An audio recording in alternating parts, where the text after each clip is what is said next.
Elden Ring. This game is really amazing. Like, it's one of the greatest games I ever played, period. I always had, well, first, before I talk more about the game, I will tell you a little bit of a backstory. Because I always had love-hate relationship with the From Software games. I always loved the lore, the graphics, everything about them was amazing, the visuals, the enemy designs. Yeah, everything else seemed amazing. But I found them really difficult, and the difficulty really made it unenjoyable for me. Whenever I tried to get into them, I would always rage quit and stop playing because that's how difficulty got me angry. But recently, the Elden Ring looked really amazing, even better than the rest of them. I heard that it was actually going to be a little bit easier, and the involvement of George R. Martin, whom I really love, by the way, really made me even more curious. And then, for some practice, I decided to beat Dark Souls 3, which I did. And the game was incredible too, but more on that in a different video. Here, let's go back to Elden Ring. And then I pre-ordered Elden Ring, and it came out 2 weeks later, and I got it delivered to my house. And of course I immediately started playing it, and gosh, the game was incredible. Incredible. The enemy designs were some of the best I ever seen in any video game history, or fiction history in general. Like my favorite boss battle, more on that later. First, the open world is amazing. It has so much stuff to do and many places to go. Incredible. Like my favorite area is probably them snowy mountains. I love the snowy atmosphere and everything, and I love the battle with the fire giant at the end, and he looked amazing too. One of my favorite boss battles in the entire game.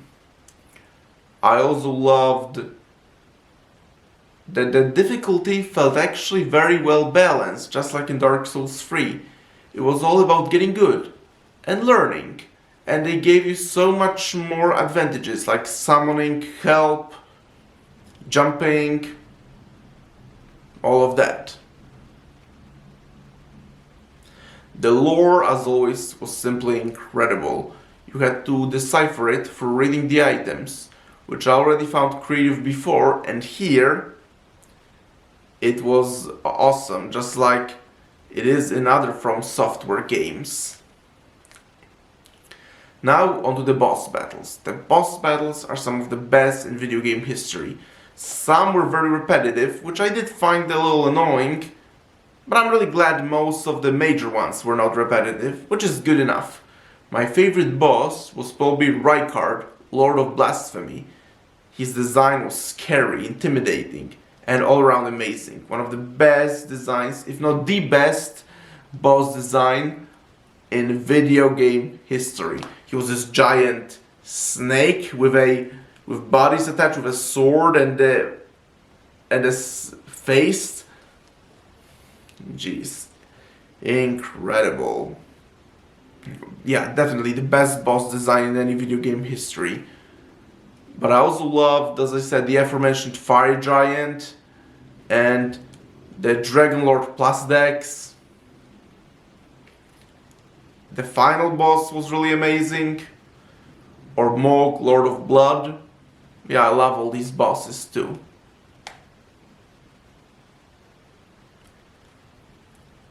Another thing I loved about the game is in general the enemy designs. Like the enemy design from Software, it probably makes the best enemy designs than any other video games, and in this game they really were shining. And I also loved how you could develop different abilities for the characters. There were many side quests too, and as I said, the lore is just amazing. When I said George R. R. Martin was involved in this game, I always wondered, like, could you really feel him? Because based on what I've seen from the trailers, it seemed very much from software game. But if you pay attention to the lore, the descriptions and all, you really do feel George R. R. Martin's involvement. It's like many of the characters are very reminiscent of characters from his books. So yeah, overall, Elden Ring, one of the greatest games I ever played, and definitely the greatest game of the last few years since God of War 2018. Okay guys, thank you for watching. Please subscribe to this channel, press the like button, and I'll talk to you soon in another video. Talk to you later. Bye.